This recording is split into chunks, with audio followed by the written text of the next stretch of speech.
I, male, 34, have been in no contact with my mother and sister, female, 55, and female, 36, for the last 16 years. As soon as I turned 18, I moved out of the house, worked hard making minimum wage and barely scraped by. Even the choice I made by moving out was infinitely better than staying with my mom and sister. My father left us when I was very young, and as a young mom with two kids, my mom had a tough time raising us. Due to her issues and resentment of my father, she tended to neglect me in favor of her daughter, and once even told me when I was very young, "You're just like your father. You'll never make a girl happy." Needless to say, that's just one example of her toxic behavior, and other things include stealing money I had saved up by working part-time to help my sister go on a girls' trip, supporting my sister cheating on her partner, and even trying to get me to cover for her. Trying to get me cut from the school swimming team by making up lies about me taking performance-enhancing drugs at home so that she didn't have to see me end up in a college far away. I had a possible scholarship for OSU, which was a couple of hours' drive away. Her whole toxicity came from the fact that she made my life with her a living hell, but also didn't want me to move out or become independent. I guess she just liked to complain about the fact that I was a burden to her. My sister never stood up for me either, and together with my mom, she also tended to revel in the fact that I was being dragged down with them. She was pretty ambitionless and thought that she could coast through life with a bunch of different sugar daddies. At least that's what I remembered from when I was a teenager. Thankfully, I learned to stand up for myself and realize that I was being used as a scapegoat for everything wrong in their lives. After I moved out, I slowly managed to put myself through community college and began working in the hospitality sector. I was only able to do this thanks to the help of my friends, who sometimes chipped in and helped me pay for necessities or cover rent. As soon as I was in a financially stable position, I paid them all back and mentioned just how grateful I was to them. One of these friends, Alyssa, female, 33, was someone I had caught feelings for. But when I moved out of Ohio, we lost touch. I ended up settling down in New Jersey and bought myself a house there, slowly becoming better at functioning as a person after I had gone no contact with my parents. Around 5 years ago, I met Alyssa by chance at a movie theater and we immediately hit it off. Now, we've been married for 2 years. Due to work and a new job opportunity, I ended up moving back to Ohio, and Alyssa and I decided that was the place we would finally settle down together. However, things started going downhill because, unlike me, Alyssa had started on this journey of self-healing, which she felt was important before we started a proper family. I won't lie, I do still have baggage related to my mom and sister. I have trust issues and am very possessive of my material objects. Alyssa and I have had a few minor conflicts about it, but I understand that my issues come from my own experiences and always work hard to resolve things or change my behavior. We haven't fought about things that are related to my emotional baggage for ages now, because the longer I am with my wife, the more normal I become. Instead of the wacko habits that were instilled in me by the trauma of living with my mom and sister. Ever since we moved back to Ohio, Alyssa had been trying to get me involved in her journey of forgiving others.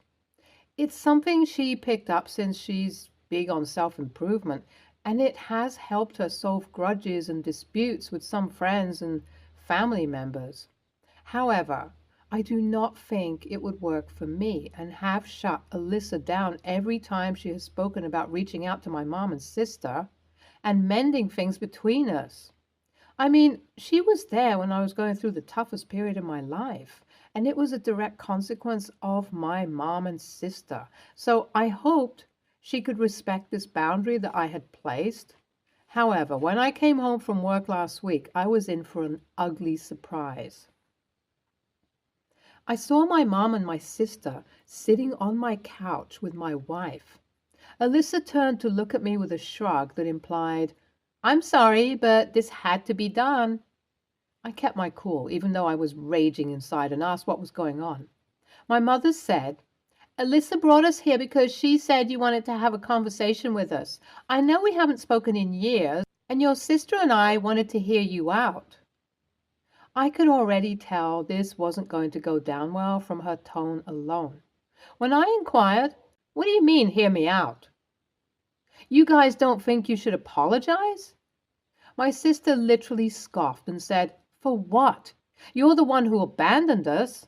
I've been living with Mom all these years to support her, and you never sent a single dime to us. I could tell this wasn't going the way my wife thought it would, and she tried to mediate the situation. But things just got worse and worse.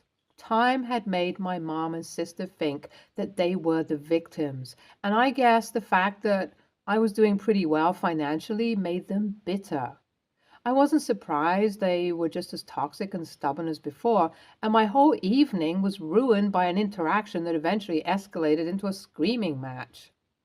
I kicked my mom and sister out and was too angry to speak to Alyssa. She apologized profusely, and I slept separately for the night.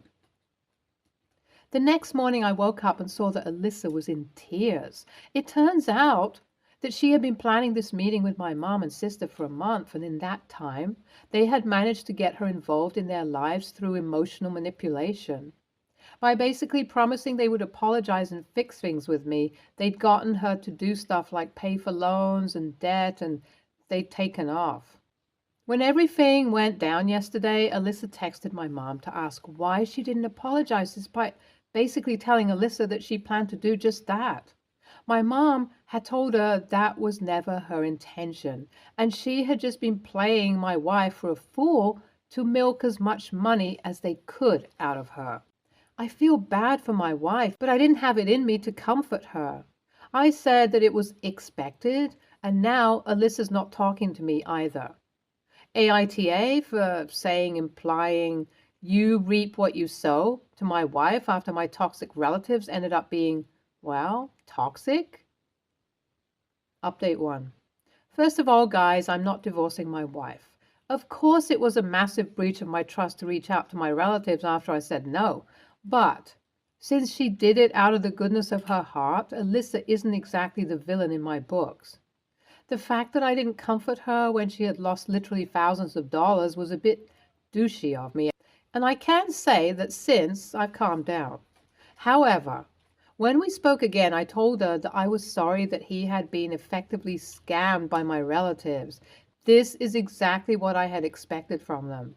She agrees and isn't holding any kind of grudge against me for saying, I told you so.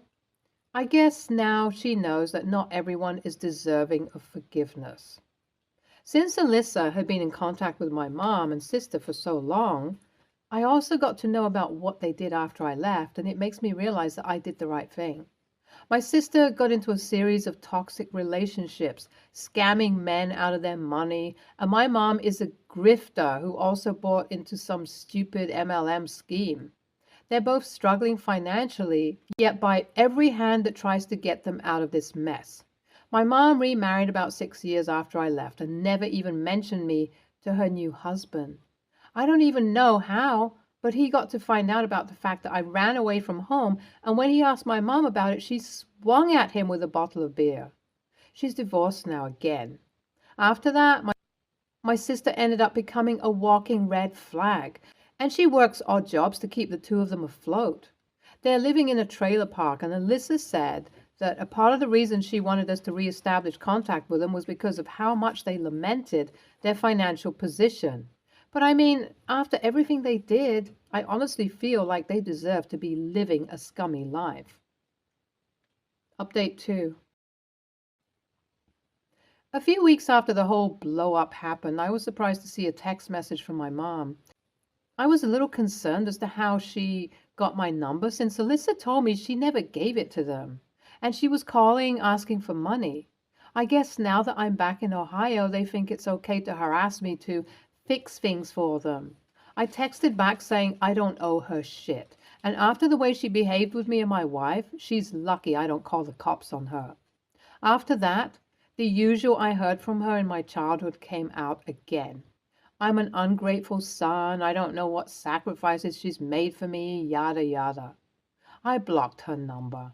Alyssa has been working hard to regain my trust after the incident with my parents.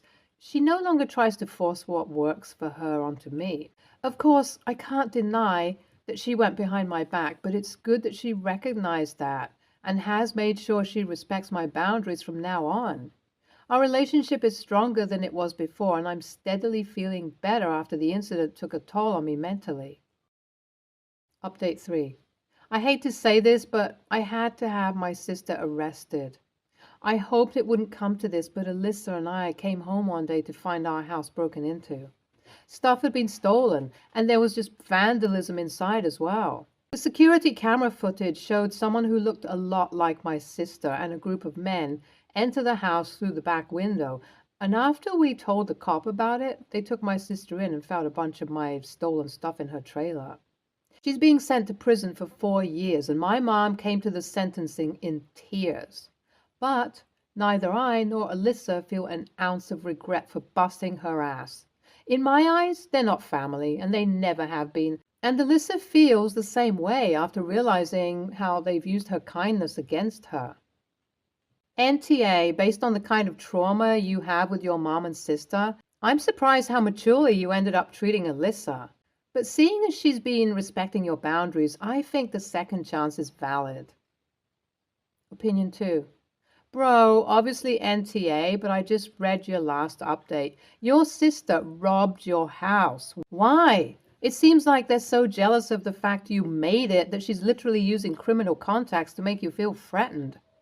It's good that you sent her ass to jail, Fra. Next story. My daughter, 16, female, has her phone on Do Not Disturb all the time. At first, it wasn't an issue since she would still answer my texts and calls whenever she is out at practice. For the past few weeks, she has stopped answering my texts and calls, and she wouldn't receive them since I'd ask her why she wasn't answering, and she'd claim she didn't get them. I'm not stupid. Her phone is on Do Not Disturb, and none of my texts and calls are going through. I'd ask my other daughters to see if they can reach out to her whenever she's out, just to ask her what time she might be home. No answers. My oldest, 22, female, would try to call, text, FaceTime, you name it, in order to ask her when she might be home. Over the weekend, my daughter had to attend an event at school, and when I came to go pick her up, she went MIA and wasn't answering any of my texts and calls since, again, the Do Not Disturb feature was on. I started to get frustrated over it, so when my daughter finally entered the car, I told her that she needs to start answering my calls and texts. And she had no reason to ignore me when she knew I was going to pick her up. My daughter gave me the excuse of, "Oh, I didn't see it," again. My frustration turned into anger, so I started yelling at her and said, "None of us are able to easily get a hold of you. Something that normally takes 2 minutes takes 20 or more since we can't seem to get you to answer the phone. Your father and I have been worried sick whenever you don't answer the phone." I then told her she has 2 choices. Either she removes the Do Not Disturb or her phone gets taken away for a week. My daughter rolls her eyes and said it isn't fair for her to not be allowed to have the Do Not Disturb feature. I said she needs to start answering her phone or at the very least call us back right away. I said that if she doesn't comply, her phone will be taken away. She begged me not to take her phone, so I said she needs to remove the Do Not Disturb feature. She refused once again. When we got home, I told her if she doesn't want her phone taken away, she needs to remove the Do Not Disturb feature. After some back and forth, my daughter removes the feature right in front of me before running to her room in tears. Now, before anyone thinks otherwise, I did allow her to have the phone on Do Not Disturb as long as she answers our calls and texts. We'd have to call her more than once to get a hold of her, but she is completely unreachable. I think I was too harsh, but I was at my wit's end. Am I the a-hole? Edit. Some of you are thinking I'm spamming my daughter with phone calls and texts while she's at school. I do not message her during school hours. The issue is taking place after school or on the weekends. My daughter most of the time does not tell anyone where she's going, doesn't ask for permission when she wants to go out with friends, and would sneak out of the house every time her father and I are out of the house. None of my other children would have no knowledge of where she is, and even they'd ask her, but she won't answer her phone. Sometimes my son will ask her if she could buy him something from McDonald's or if they can go to Target together. We did speak to her before, and she can keep her phone on Do Not Disturb, and we would never call her or text while she is in class. Edit 2. My daughter has also been lying to us about where she'd go. She asked to borrow the car to go get food, but would come home 2 hours later. I'd call her after 45 minutes, but the phone would go straight to voicemail. She normally does tell us if she's going to class or practice, but whenever she goes outside of those times and doesn't tell us, she will not answer the phone. It's like she's hiding. Edit 3. Some are suggesting I take the car keys away. The problem with that is, if there's a car available, she will leave. She's taken my oldest daughter's car a few times, and when she'd ask where she's going, she would say, "None of your business." My oldest hid the car keys from her, and it would be met with manipulation and my daughter crying and screaming. Edit 4. As stated in the first credit, we do not text or call our daughter during school. Edit 5. My daughter takes the car when my husband and I are not here, and if there is another car available. If there's no car available, she won't go. My daughter is on spring break this week, and I have spoken to her this morning, and I have taken her car keys. She will not have it back for a long time, is all I'm going to say. Not until my husband and I are able to trust her again. My husband and I will have a serious sit-down with her when she gets off from work this afternoon. NTA, a teenager has the phone to be contacted. If she can't use it for its intended function, she doesn't need it. The Do Not Disturb function can be set up such that priority contacts go right through it. She is choosing not to. I'm going against the grain, but why TA? Not for forcing her to turn off the Do Not Disturb feature on her phone, but for letting her think the way she is acting is okay. Your 16-year-old daughter doesn't think it's necessary to let you guys know where she's going. She sneaks out of the house at any given chance, and she steals others' cars. She's not borrowing someone's car, she's stealing. And you teaching her that she can get away with it? You're threatening her with taking her phone away. It should have been taken away a long, long time ago. You say you can't take the car keys away from her because she will just steal whoever else's car is there? So you shouldn't even bother coming up with a solution? You are raising a child that is going to be horrendous to deal with in the real world. Someone who doesn't respect boundaries and can't follow rules. This is far, far beyond the scope of Reddit. She might need to see a therapist, but in reality, it sounds like you guys aren't enforcing boundaries and your daughter has realized she can step all over you. Some kids need a strict parent, and your daughter sounds like one of them. Children nowadays are becoming a horror to deal with, especially in schools, because parents like you allow them to run the household. Put your foot down. She is the child. You are the parent. Stop letting her put herself at risk because one day she's going to make a mistake she can't come back from. NTA, she's been lying, sneaking out, and purposely ignoring you by setting the Do Not Disturb on. You and your husband should sit her down to try to get to the root of her behavior.